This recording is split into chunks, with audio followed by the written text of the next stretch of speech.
Hari Om. Chant from Shloka 5.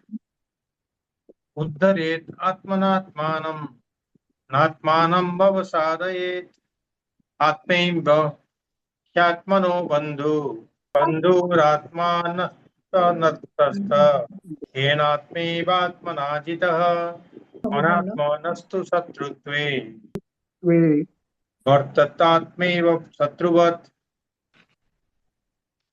Shloka 7.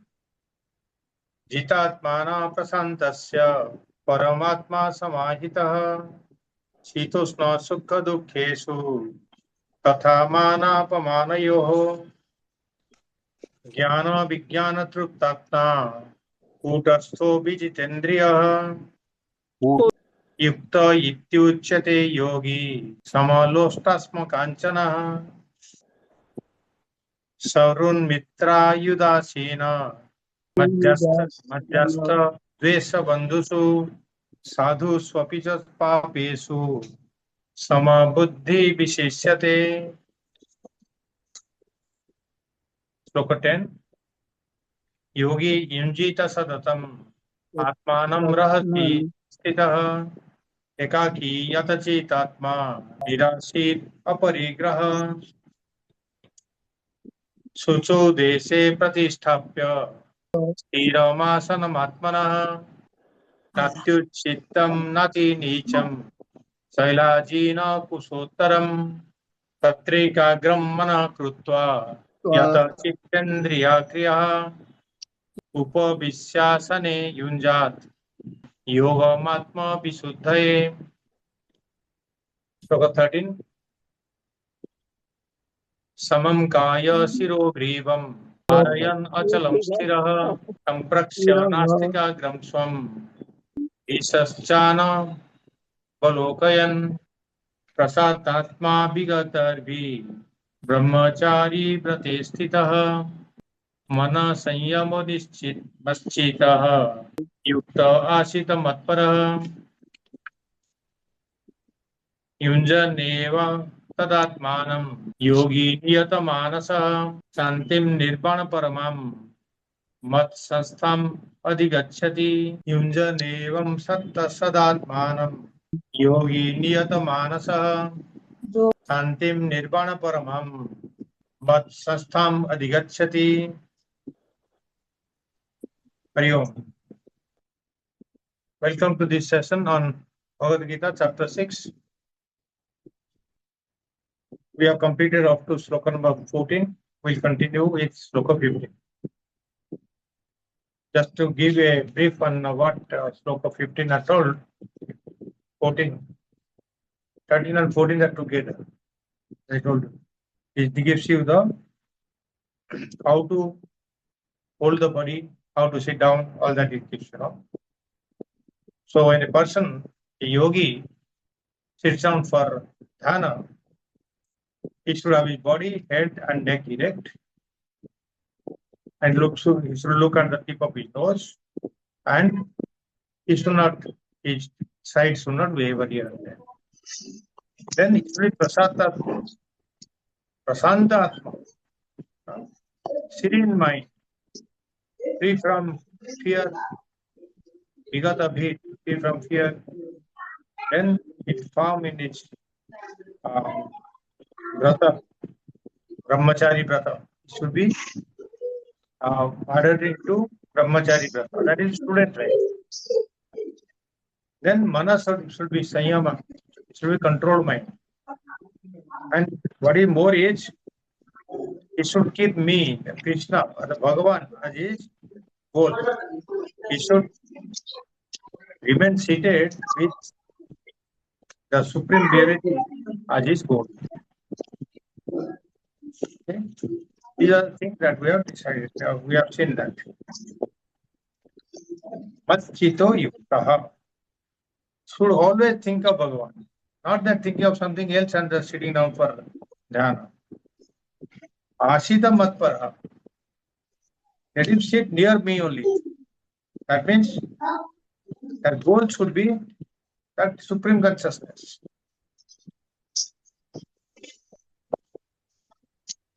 And in this, I had quoted one sloka, mantra, where we are saying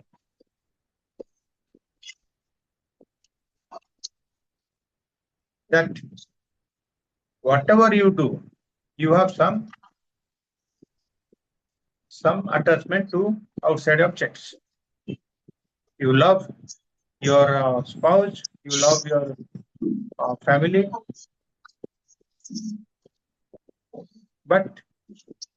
and you love your objects also, things of the world that you possessions. But out of all these, you, the self, is dearer than everything else. Myself is dearer than my wife, son, daughter, grandson, granddaughter, or family members, or the possessions that I may have. Myself, I am dearer. I love myself most. Okay.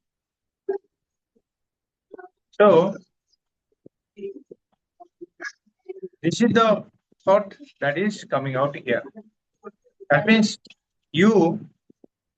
when you engage yourself for dhyana, you should have a single pointed thought flow. And that thought flow should be towards that Atma, that Brahman, not to something else. So the seeker should sit down, put the ability on the asana that is prescribed, or on a chair also you can sit down. But that your goal should be Bhagavan only. Now, in further some more do's and don'ts for doing dhyana, because this is dhyana yoga. Yunjan eva sadatmanam. Here yunjan eva sada atmanam. You look at the sloka, and I'm just doing the vicheda, sandhi vicheda. Yunjan evam sada atmanam yogi niyata manasa. Santim nirvanam paramam mat sastham adhigacchati. Yunjan means balanced or concentrating. Yunjan eva, that means this way you should balance your mind. Sadatmanam, sada atmanam. And you should balance always on the self all the time. Yogi niyata manasa. Niyata manas means control mind. The yogi having the control mind, he should this way sit down for dhyana. And what is the result? Santim nirvanam paramam vatstanam adhigacchati. He gets santi, peace. And nirvana paramam. That means this dhyana culminates in nirvana. Nirvana means moksha. Mat sastham adhigacchati. Mat sastham means he's abiding in me. Adhigacchati means he achieves or attains me. When you always concentrate on the Bhagavan, then you attain Bhagavan also. Okay?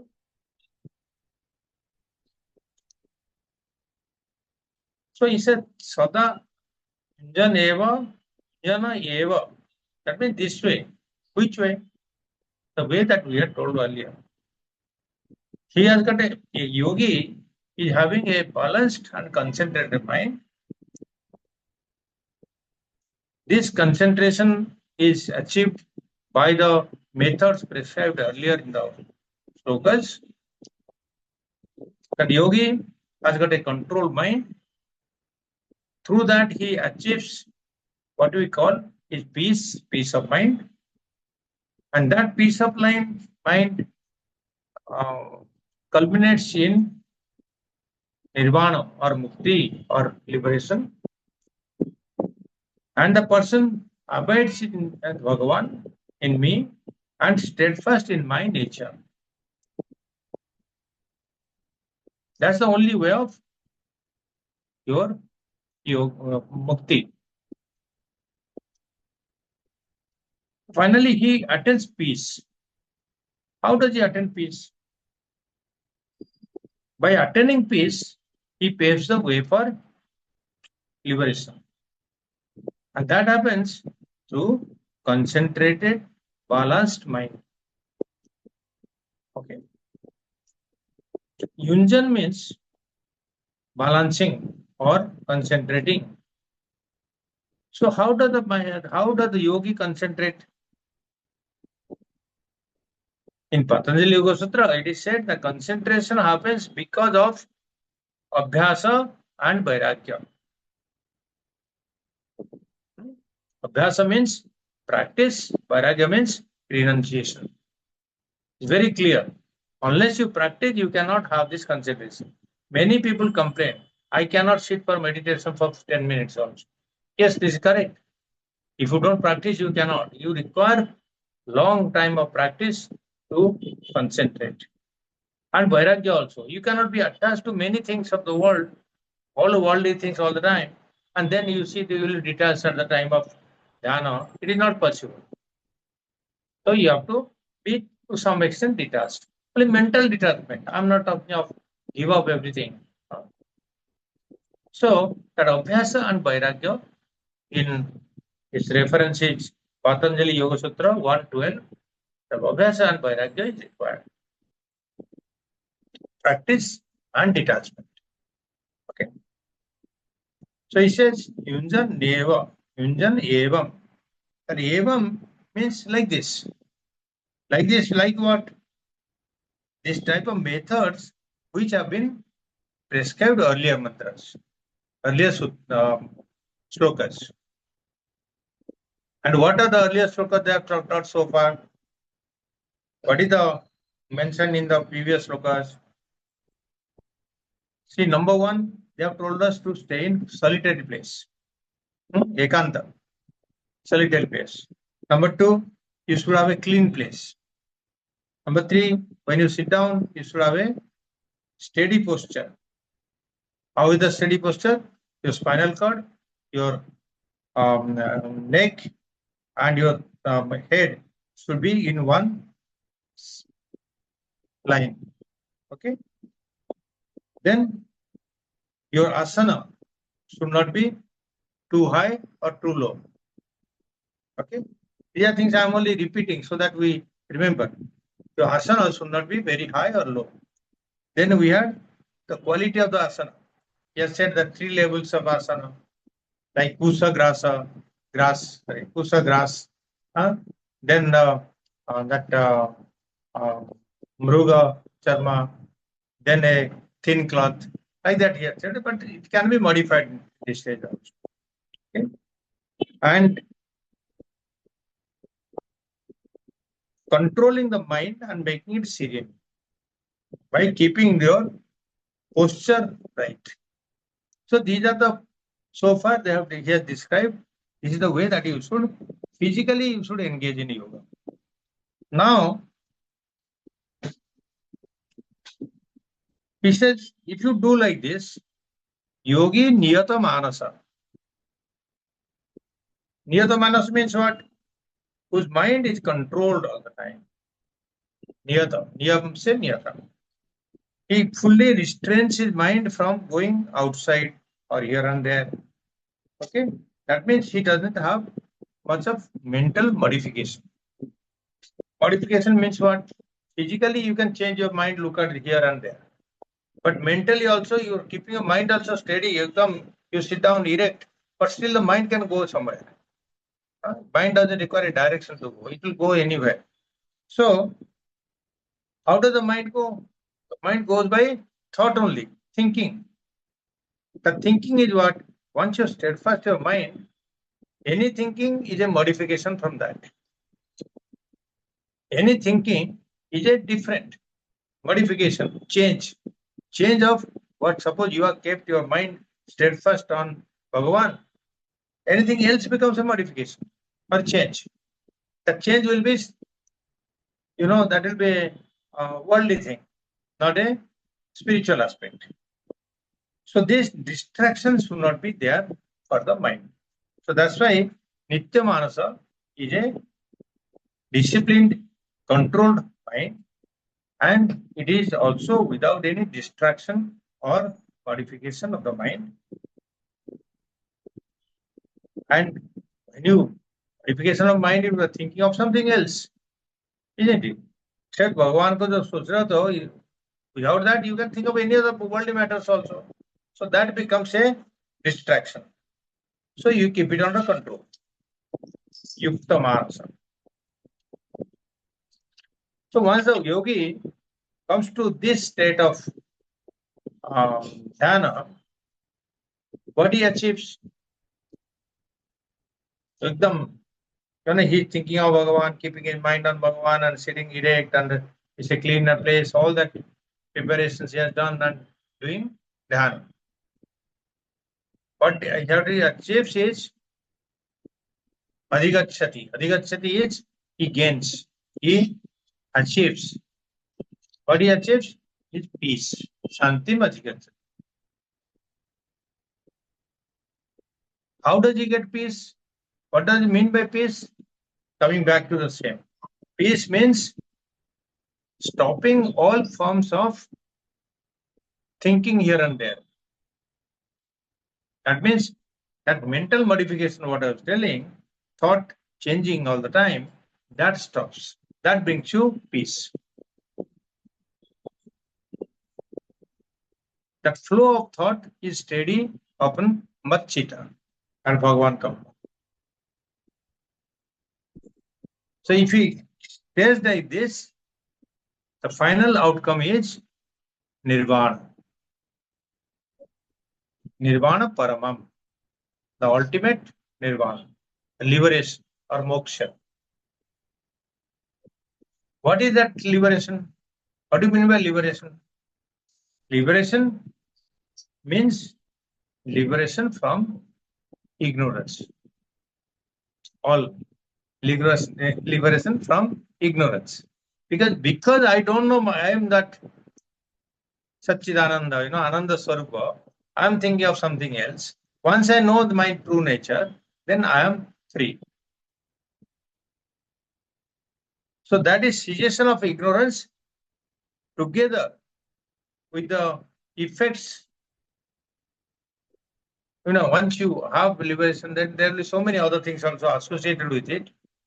The result is direct experience of the reality. You have direct experience. Aparaksha jnana. Nothing is impossible. See, all people, you have been studying for so long. I'm repeating again and again. It is possible. You will have direct experience. Experience of what? The reality. That reality is myself. So you don't have to look for reality anywhere else. You don't have to look for God in the heaven or in Himalayas or anywhere else. So he says that yogi also mat sansthamam. Mat sansthamam. Mat sansthamam means abiding in me. His thought is constant on me. Steadfast in the supreme bliss. And that supreme bliss is not somebody else. It is my nature. Isn't it? That supreme bliss, Ananda, is my nature and is abiding in me.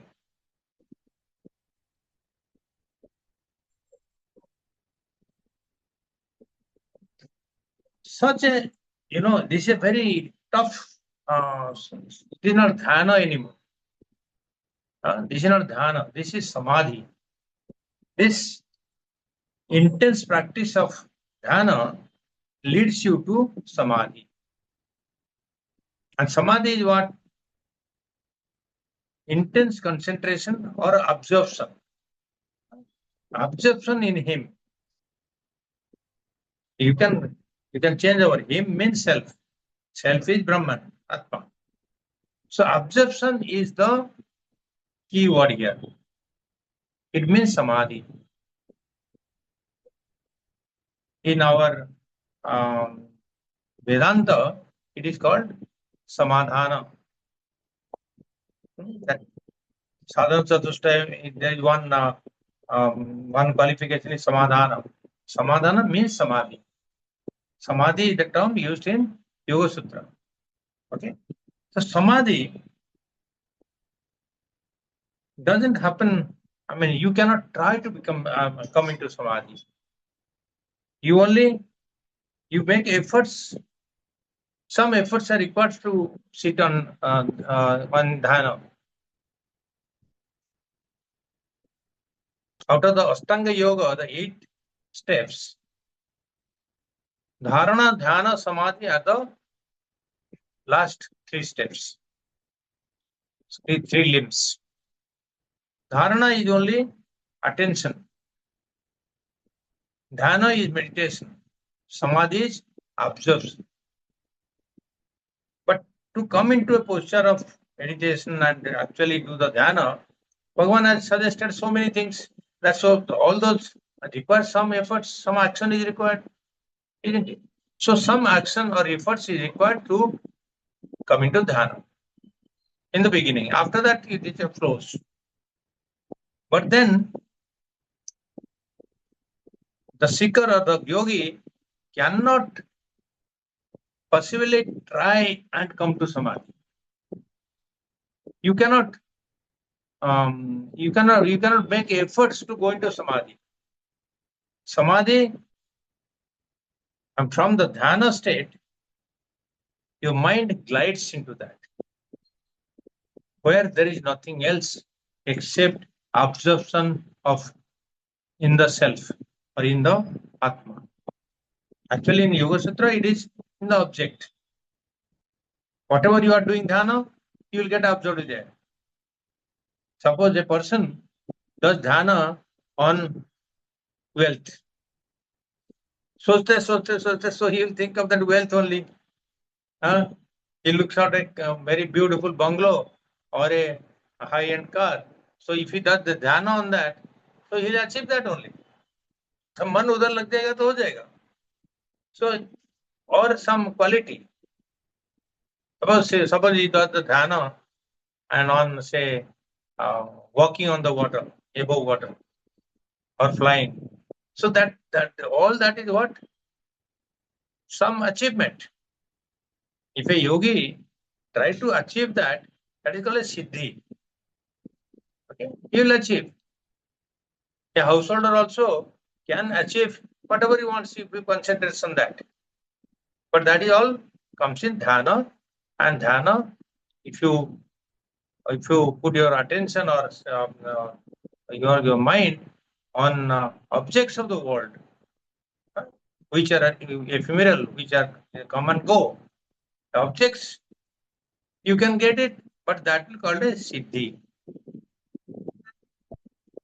So siddhi is actually in our Brahma Sutra or Brahma Vidya, we call it is a hindrance to our ultimate goal of mukti. Because once you suppose somebody has done a lot of sadhana and yoga and samadhi, and he gets a siddhi that he can cure people. It happens. You can cure, you can read the mind and all that. It happens through siddhi. If you misuse it, then you have to use for public good. You cannot use that siddhi for earning money. But the people sometimes they get stuck with it because that gives you joy. You are happy. So many people will prostrate upon you and they'll put full mala and they'll prasad and the line of since early morning get some siddhi from you. So all that will happen. So that seeker becomes very some ego comes into picture. I can do this. So many people are attracted like that. So siddhis are considered detrimental to our main goal of moksha. Understand? सिद्धि हमको अच्छा लगता है कि कोई भी किस बाबा या योगी कोई किसका सिद्धि है तो इज गुड बट इससे they get stopped, they get in the on the halfway, they get stuck. After that, they cannot move. Okay, so siddhi is a hindrance to moksha because you once you have some siddhis, unless you are detached from that, you have siddhi, let it be. I move forward. Okay. So a yogi should not get flattered. No, I have so many siddhis. I can do this. I can do that. Okay. Why? Sometimes, sometimes even the Bhagavan also, the Bhagavan is the Devatas also. They um, uh, they fear the siddhis. This person is doing so well, then they should come and create hindrance. So this samadhi that we are talking about is a yogic process. And so described in the Yoga Sutra. In that Yoga Sutra, is the finest thing is called Sampragyata Samadhi. Sampragyata means Samyak Pragyayate iti Sampragyata. Samyak means that that nature of the object is clearly known. Samyak Pragyayate. Samyak means very clearly, very well. Pra means Prakarshena, very well. Jnanate means known. So, in Yoga Sutra, it means that you know that object very well, clearly, devoid of any doubt. Sampragyata Samadhi. That Sampragyata Samadhi brings about that stoppage of mind going here and there, fluctuation of mind, modification of mind, that is stopped at the time of Sampragyata Samadhi. And as I told you, practice and detachment is required for dhyana. It is also complementary. Once you have dhyana, once you have the samadhi, the detachment also comes automatically. Because you are used to samadhi. Samadhi doesn't mean that all the time you will sit for samadhi. But samadhi, one person who is elevated or is advanced to the level of samadhi, his detachment comes automatically. Okay. And knowledge of Brahman or Atma or that object that leads you to detachment.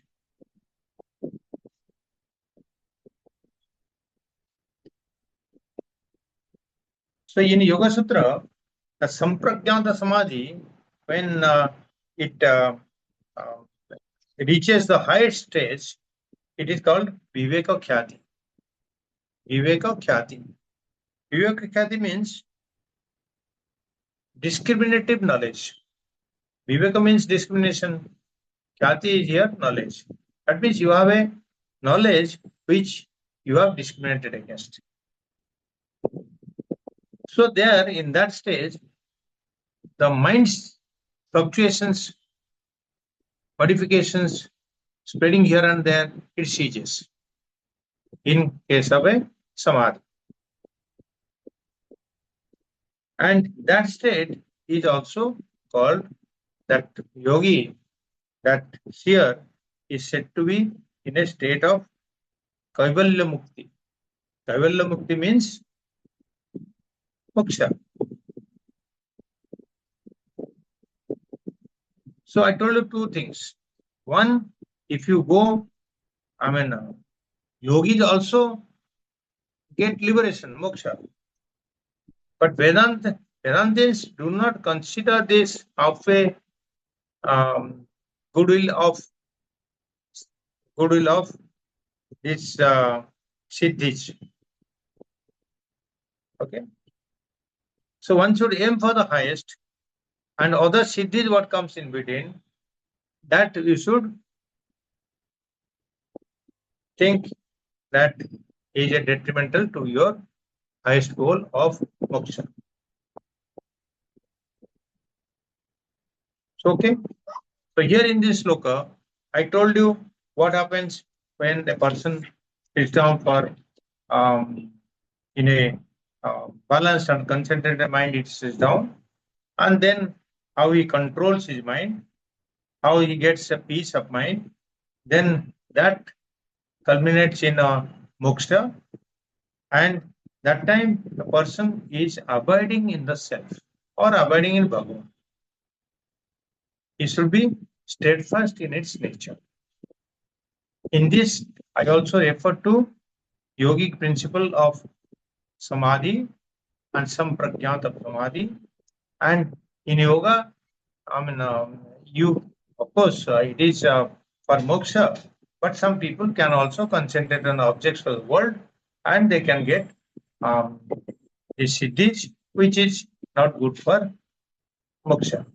Okay, so we conclude this that samadhi leads you to kaivalya mukti.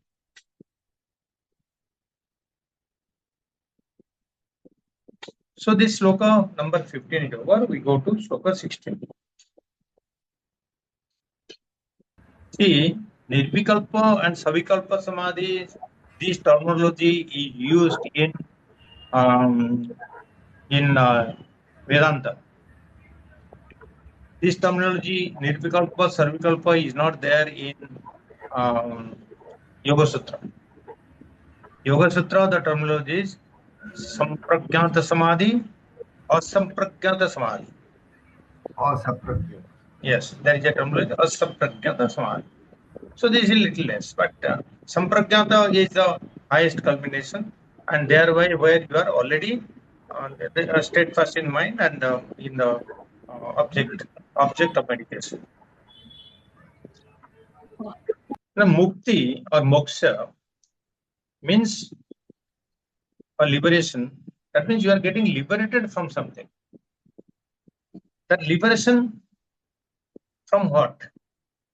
Jnana.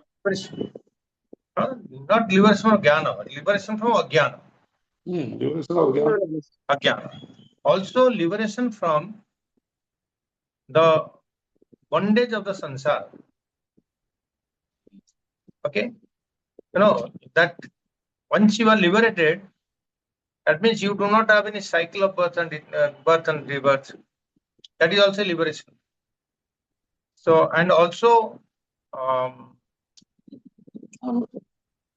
so they are the two different things. So that is the liberation. But what happens is mukti or there are different types depending on understanding of the seekers. There are two main things in Vedanta. There are three terminology used. One is the Jivan Mukta, another is the Videha Mukta, another is the Kaivalya Mukta. Kaivalya Mukti, yes, that is the ultimate. Kaivalya means Kevala jo bolte hai na, Kevala, the only Mukti, that nothing more, nothing less. Kaivalya Mukti. That means that's the final. You are one with the Bhagavan. That is Kaivalya. That means that your identity is not there anymore. That is the Kaivalya. You are merged with that Brahman. ब्रह्मलीना जिसको बोलते हैं, ब्रह्मलीना हो गए जो ज्ञानी ब्रह्मलीना हो जाते हैं ना, so that is the kaivalya.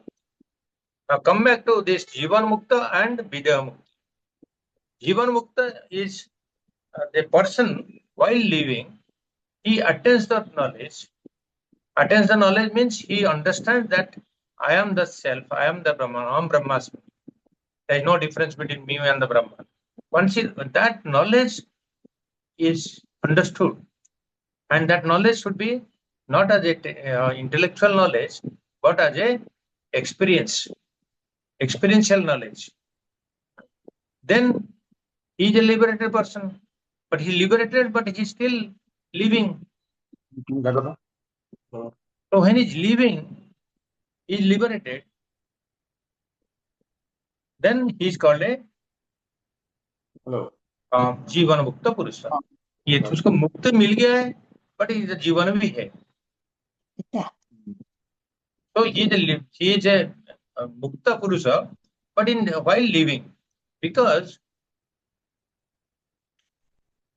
when you gain that knowledge, jnana prapti, that time your karma of sanchita karma and agami karma are burnt out at a time. At one go they go out. But what remains is the prarabdha. Prarabdha karma continues to have its effect. So this Jivan Mukta Purusha continues to live till the time his body drops. He is a Mukta Purusha, but having a body, he will suffer the that body is whatever it is there, sansara dukkha, but he is a Mukta Purusha. He is not attached to the body. He doesn't gain any sukha dukkha or papa or punya. So when he drops the body, he becomes the Videha Mukta. But the thing is that, suppose we say only after dropping body that is a person is liberated Mukta, then you will not see anybody Jnani or Mukta Purusha or liberated soul, you will not see on the earth. खाली मरने के बाद सब निर्वाण उनको मिलेगा. So these people who are तुमको पढ़ाएगा कौन फिर, है ना? Somebody Jnani has to teach you also, no? Huh? So that all those Jnanis who are living still but continuing their prarabdha, they are the Jnanis, they are the Jivana Mukta Purusha. So they are liberated while living in this body. So I told you three differences. Okay, that Jivana Mukta Purusha, Videha Mukti, and your Kaivala Mukti. Okay, but then there are so many other Muktis also. So this is as per Vedanta. But as per other schools of thought, there are Mukti of Sarupa and